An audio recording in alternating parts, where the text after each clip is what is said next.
Allahu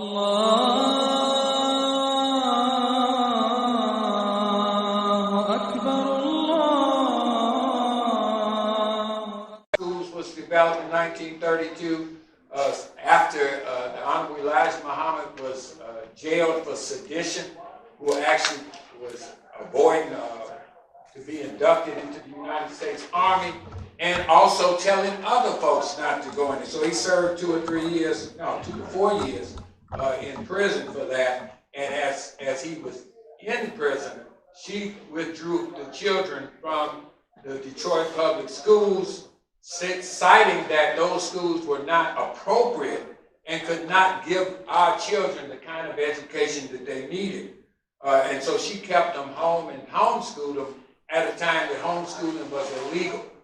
And the authorities came to her house to pick her kids up and she told them, well, you can have them over my dead body.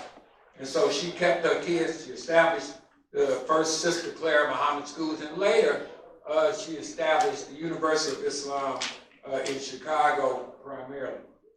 So what did the Nation of Islam want? What was their response? Their response was to get land, 2 states, if I can remember correctly, where our people could have our own states, our own system. And we wanted 20 to 25 years to develop that and to get support from the government at that time until we developed it fully. They had a full-length plan. During the 70s, they were importing fish from Peru, around 2 million pounds from Peru, and putting it into their markets. They had established markets. And the Nation of Islam was not just called a nation because it sounded good or cute, but they were intent on establishing a nation in this country. And what did they want? They wanted to build a nation for self. And one of the things that attracted many of us about the Nation of Islam was not so much that they talked about white folks, but the thing that attracted us was the fact that they were talking about being independent, developing our own, through our own, at our own hands, etc., etc. And many of us had saw how our parents and grandparents had been treated, and we saw the handwriting on the wall that we would never have equality in this country unless we did it ourselves. So that was one of the issues that we saw happening. That was the response that they got. And part of that was to develop their own military with the Fruit of Islam. And the counter to that was the Muslim Girls Training, or the MGT, which they taught general civilization class. In 1937, I had the honor of meeting Imam Wali Akram at one of my first conferences I went to back in, I'm not going to say when, but back some time ago in Ohio. I was at, I believe it was Miami of Ohio University with the Muslim Students Association before it became Islam. And I met Imam Wali Akram there, but he had established the first Cleveland Mosque, and the imam of that mosque here today is his grandson, Imam Abbas, who's the grandson of Imam Wali Akram. You also have history for all of our brothers and sisters from New York, Sunni women pioneers in New York who established and followed Professor Muhammad El-Zadeen, who was a Azhar-trained person who established a community there. They brought property, around 300 acres, and they established the first Islamic Sharia-run community in the country way back in the day. And that was their response, was to have a separate community established on the deen, governed by Sharia law, etc., etc. In 1938, we had Sheikh Dawood and Mother Saida Khadija, who actually founded the Islamic Mission America, better known as the State Street Mosque in New York. And along with them was Yahya Abdul Karim, the imam who established the Dar al-Islam movement, which we heard our brother talk about earlier. And the Dar was one of the largest Sunni Muslim organizations in the country at that time. So one of the more prolific figures in the history of African American Muslim communities Hajj Malik al-Shabazz, a.k.a. Malcolm X, who had done a time in prison in '46, and who was released in 1952 and went to study with Honorable Elijah Muhammad at his home before becoming a minister to Temple number 11 in Boston. And as he was doing that, the nation continued to rise in its growth. 15 mosques or temples in 1955, and in 1959 they had 50 temples. Now, you heard us talk about one that the early Nation of Islam wanted to have a property, land of their own. And so our brother, Hajj Malik al-Shabazz, met with KKK officials to solicit aid in obtaining land. I don't know if it was 2 states, Wyoming and Montana, since there weren't many people, still not many people in those states, but he had solicited help for them getting it. And in 1962, the Dar al-Islam movement is highlighted by Imam Yahya Abdul-Karim. In later years, we see that changed somewhat, the leadership changed, and also that was the same year that Sam Saxon, aka Abdurrahman Akil, introduced Muhammad Ali to Malcolm X. Now, the other response, or another response that the American Muslim community had, was they were integrated. They were always part of the overall community. And so the things that were going on in the 60s, and the 60s were some very turbulent times. So you see to the right of this page, we have a page with Muhammad speaks, stating we must have justice. But the reason was because it was so much vitriol and hate and violence that was perpetrated on the Muslim community and on the black community under the color of law. That in 1963, you got Bull Connor, mayor of Birmingham, Alabama, who actually 6 dogs on children and fire hoses in Birmingham to break up a protest. And those fire hoses that I was told when I was in Birmingham were turned up to like 100-something PSI pressure per square inch. And one young lady even lost her scalp because of the power of those fire hoses. Then you see at the bottom, right under that, you have Governor Wallace, who actually attempts to deny entry to the University of Alabama, with federal guards having to make him stand aside as they brought people into the university.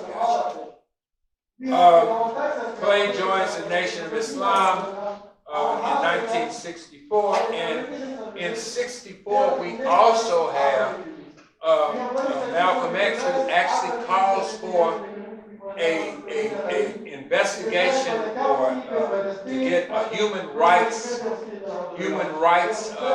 label put in rather than civil rights be the focus of that. Shortly thereafter, he goes to Mecca, and then a year later, or less than a year later, he's assassinated.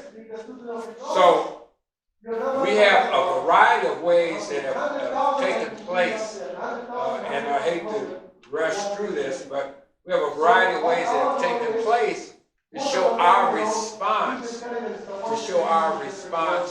to issues in the African American community. In my own high school in Gary, Indiana, in 1972, there was the Black Political Convention, and a substantial amount of Muslim leaders were there, including Louis Farrakhan, Sister Betty Shabazz, Muhammad Ali, and Amiri Baraka. Amiri Baraka, aka or formerly known as Leroy Jones, was the poet laureate of New Jersey, and he actually became Muslim thereafter. So in 1975, the Honorable Elijah Muhammad passes. His son, W.D. Muhammad assumes the leadership and immediately transforms the Nation of Islam to the largest, as our brother had mentioned earlier, around 250,000 folks came over to Orthodox Islam, and afterwards changes the Muhammad Speaks newspaper to the American Muslim Mission. I think it was the Bilalian News, and started to promote and propagate that information into it.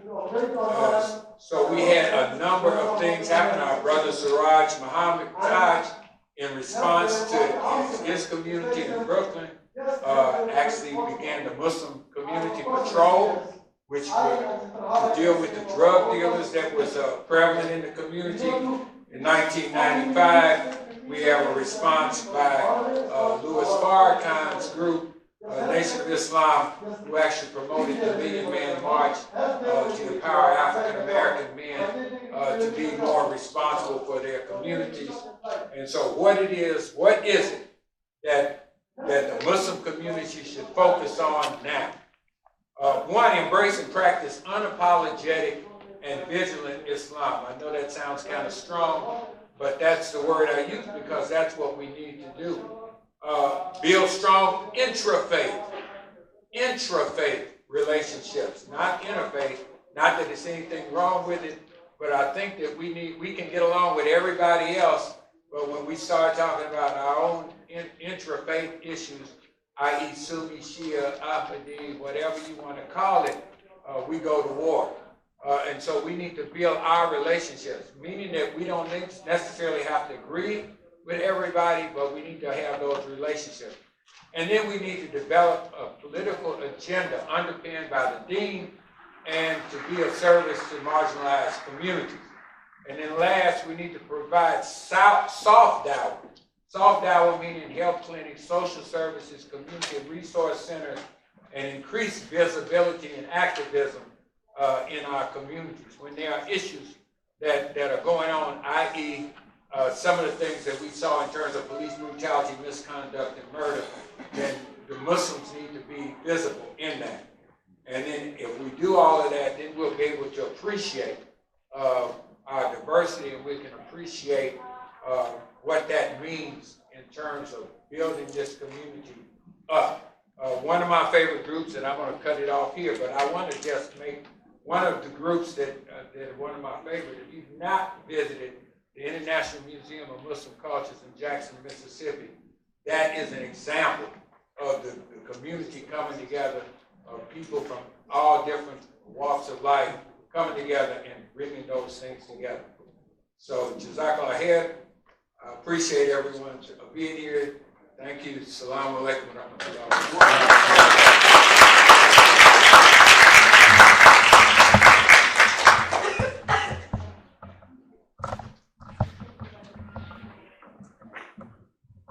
Brothers doing a documentary on history of Muslims in America. You can tell. Also, he's the convener of the North Texas chapter of MABL. We're going to talk about MABL next. Let me do a commercial for MABL. We have MABL t-shirts, Muslim Lives, Black Lives out front. So right outside the door, so please stop, support this group right outside. Alhamdulillah. So next we have our dear Imam Khalid Griggs. He's the national chairperson for MABL, Muslim Lives, Black Lives. He's also the director of civil engagement and social justice committee for ICNA. He's the imam of the community mosque in Winston-Salem, North Carolina. Plus, he's on the board of directors for the Institute for the Dismantling of Racism. He's going to talk about MABL.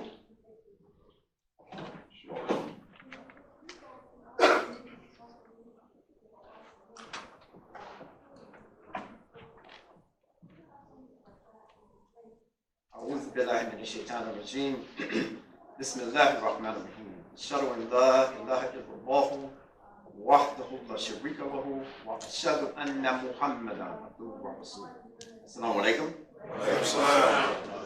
Brothers and sisters, I've been put in a very uncomfortable position today. And I thank the organizers of ICNA for allowing me to participate in this particular panel.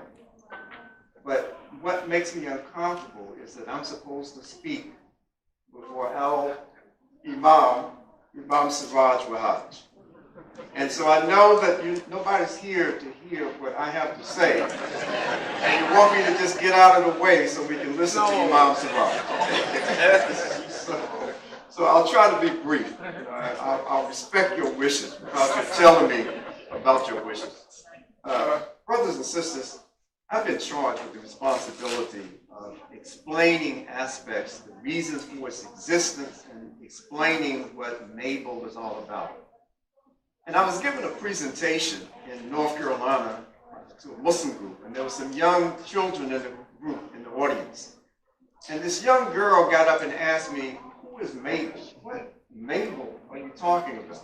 So for any of you who may ask the same question, no, MABL is not the name of a female in the United States. MABL is an acronym for the Muslim Alliance for Black Lives. This is an organization that it's been growing for years through the Council for Social Justice. It's been leading to this formation of what is now a division of the ICNA Council for Social Justice. And the reason why I say that it's been leading to that, because you can't be involved in social justice issues in the United States and ignore the anti-black racism and the structural racism, the structural white supremacy that this nation has always been built around. And so if you are talking about social justice and you are a Muslim here in America and all you can think about are social justice issues in some part of the world, maybe it's a social justice issue from the country of your origin, but we are negligent, we are derelict in our responsibilities. If you and I don't look beyond the walls of our masajid, if you and I don't look beyond the boundaries of our membership organizations and see what is being systematically and has continued to be systematically done to people of African descent in this country. Now I want to just quickly say and go through a very quick discussion about MABL, but I would be derelict if I didn't talk a little bit about what specifically brought this formation about. In May 25th, 2020, if you all can remember, it was just a few years ago, it was a heck of a thing going on called COVID at that time, a pandemic that hadn't happened in this part of the world since about 1918. And during this particular period, Derek Chauvin, a Minneapolis cop, had his knee on the neck. And I'm sorry, just the visual. I can't even look at the video. But he had his knee on the neck for over 9 minutes of this African-American man by the name of George Floyd. And what was so hideous, what was so disgusting about what Chauvin did was that there were people standing around saying, "Stop, the man can't breathe. Don't you see what you're doing?" And had it not been for a young African-American sister, you and I still would not know what happened to George Floyd on that day, because the police department had started lying about it before they could take his body away, giving this false narrative about what had happened. But this young sister stood there bravely,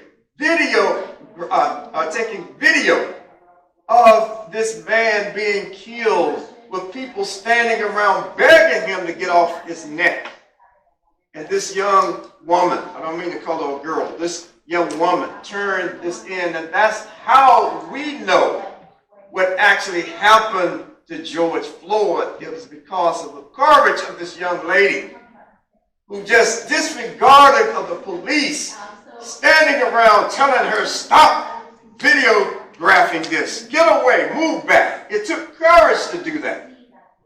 And so we can look at so many instances of police murder of African American citizens since this time and see that there have been some years, like last year and the year before, where the numbers start coming down a little bit. But it seems that police murder of African descended people will be at an all-time high again this year.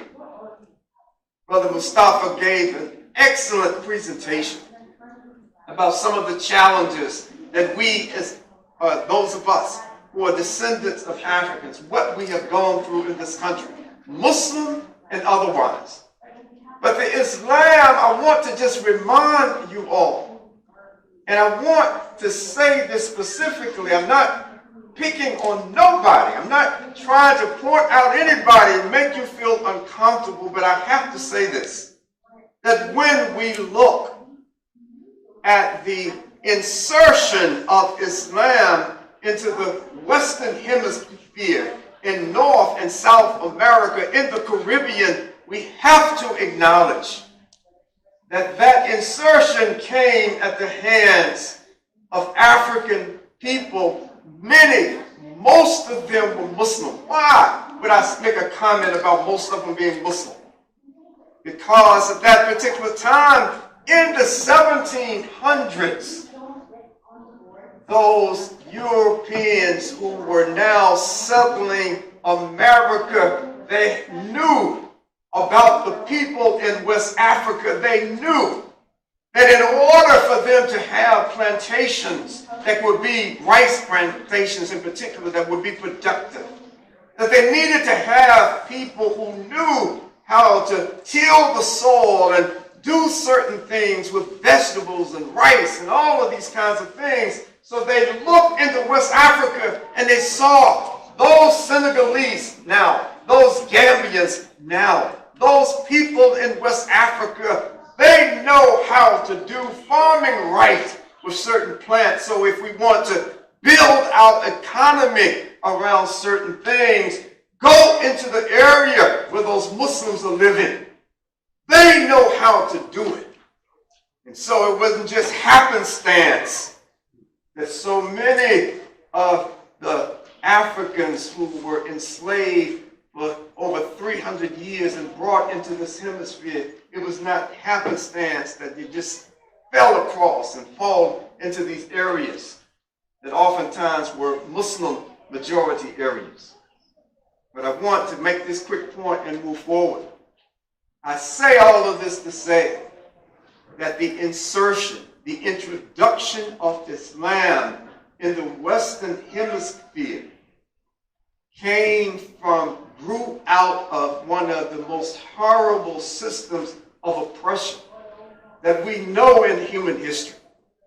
There have been no people, maybe Mustafaa can help me with this, but to my knowledge, to my research, there have been no human beings, no matter what form of slavery that any nation may have had over other people, whether they were prisoners of war, whether they were just hated, the tribes of people hated each other. There's not been a more barbaric and cruel system of slavery than the system of chattel slavery.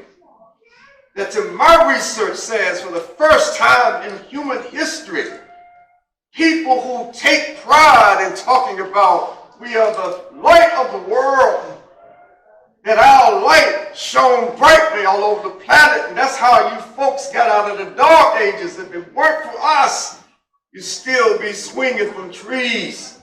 And this kind of racist foolishness. But Islam grew in this country in a cauldron. It grew at tremendous pressure that was being exerted on this kidnapped and enslaved population by the so-called founding fathers and their descendants who put into place this system of anti-black racism and the white supremacy, it didn't stop just with people of African descent. You and I need to understand, and I'm setting it up, and I'm going to talk about MABL, and I won't be long-winded with this. But what happens, what will happen, is that before you and I, those of us who were indigenous to this country, I'm not talking about hundreds of years ago, I'm talking about if you were born in this nation and you are an adult, you're indigenous. If you're a teenager, you're indigenous to this country. And if, unless and until those of our brothers and sisters, those of us who are from the descendants of Africans in this country who constitute a significant up to 25% of the Muslims in this country. That's not a small number. I've never been good in math, Imam Siraj, but 25% is a pretty large percentage of any population. And so people of African descent constitute 25%. America has the most diverse, Muslim ethnically and racially diverse population in the world. There's no country that has more representation of such different ethnic and racial folks and from different countries than the United States, unless and until you and I are able to look at one another. This is my Muslim brother. This is my Muslim sister. No matter where they may come from, you and I will never be able to leverage the potential of the Muslim community in this country as long as we continue to look at ourselves from the country of our origin, as opposed to and I'm not saying, as opposed to looking at this nation and the problems of this nation are what I have to be primarily focused on if I'm doing anything for my children and my grandchildren. Brothers and sisters, MABL, the Muslim Alliance for Black Lives, was organized out of a recognition of these historical facts and the contemporary realities on the ground for Muslims in this country. And as Brother Mustafaa pointed out in his presentation, that there were so many African-American masjids and African-American-led Muslim communities coming out of the 1960s, going into the decade of the 70s. And you all know the phenomena. You know, particularly if you're of a certain age and know anything about the history of America, you know that America had this system of racial segregation and separation. So if you look like me and my family, you couldn't even live in certain neighborhoods no matter how much money you had in the bank, no matter how much you were carrying around in your pocket.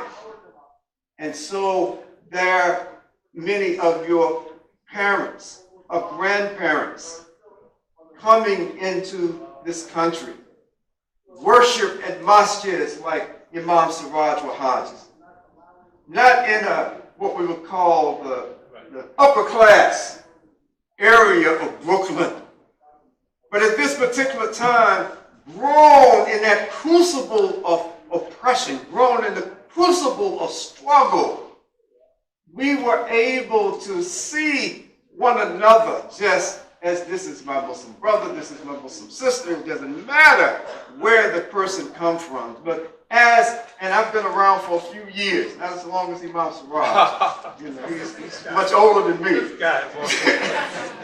But what we find is that the children and the grandchildren of many of our immigrant brothers and sisters who came to this country many years ago have made this recognition and realization that we're all just one ummah, and that if any of us are going to be successful, we have to work together.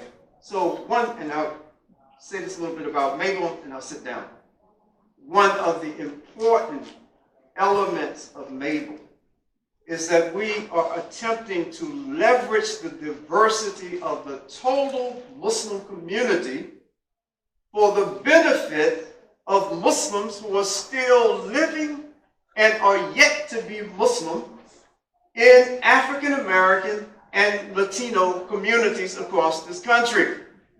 There has to be some recognition on our part.